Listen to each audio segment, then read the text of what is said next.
C ഇതാണ് stand കേട്ടോ. എന്താ നല്ല ഹെവിയാണ്, എടുക്കുമ്പോൾ നല്ല ഖനത്തിൽ അവിടെ ഇരുന്നോളും. നമ്മുടെ മേശപ്പുറത്ത് വെക്കാം.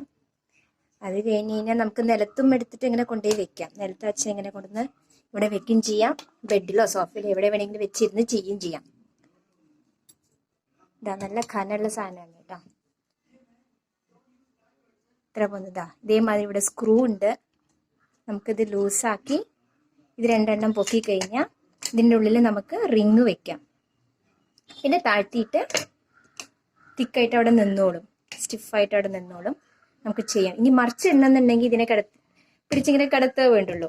വേണമെന്നുണ്ടെങ്കിൽ കടത്തിയിട്ട് നമുക്കിങ്ങനെ ഇടയല്ലേ വേണ്ടുള്ളൂ, ത്രെഡ് നമുക്കിങ്ങനെ ടൈറ്റ് ചെയ്യല്ലേ വേണ്ടുള്ളൂ. അങ്ങനെ ചെയ്യാം. അഥവാ ഇനി അത് വേണ്ടാന്നുണ്ടെങ്കിൽ ഈ സാധനം ഇങ്ങനെ പൊക്കാൻ കിട്ടും. ഈ രണ്ടെണ്ണം ചേർന്നിട്ടുള്ളത് ഇങ്ങനെ മുകളിലേക്ക് പൊക്കാം. അങ്ങനെ പൊക്കിയിട്ട് മറിച്ചിടുകയും ചെയ്യാം. ഇതിങ്ങനെ കൊറിയർ ചെയ്യുമ്പോൾ അവർ 3 പീസായിട്ടാണ് നമുക്ക് സെൻഡ് ചെയ്യുക കേട്ടോ. ഇത് നോക്കിയപ്പോൾ ഇതിങ്ങനെ 3 പീസായിട്ടുണ്ട്. അപ്പം നമുക്ക് ഹാൻഡിൽ ചെയ്യാനും എവിടേക്കെങ്കിലും കൊണ്ടുപോയി വെക്കാനും ഒക്കെ എളുപ്പമാണ്. അതുകൊണ്ട് ഇങ്ങനെ 3 പീസായിട്ടാണ് അവർ പാക്ക് ചെയ്യുക. അതാ ഇങ്ങനെയാണ് 3 എണ്ണം വരിക. ഇതെൻ്റെ സ്റ്റാൻഡിൻ്റെ ഭാഗം. അതിൽ നീളനുള്ളൊരു ഇതുണ്ടാവും. നീളനെ ഈ സ്റ്റാൻഡ് ഇതിൽ ഉറപ്പിക്കുക. അതിനുശേഷം ഇതാ ഇങ്ങനത്തെ ഒരു സാധനം റിങ് വെക്കാനുള്ളതാണ് കേട്ടോ. അത് ഇതിന്റെ ഈ ഹോളി സ്റ്റാൻഡില്ലേ അതിന്റെ മുകളിൽ ഇത് ഉറപ്പിക്കണം. ഇങ്ങനെ അതിരിക്കും.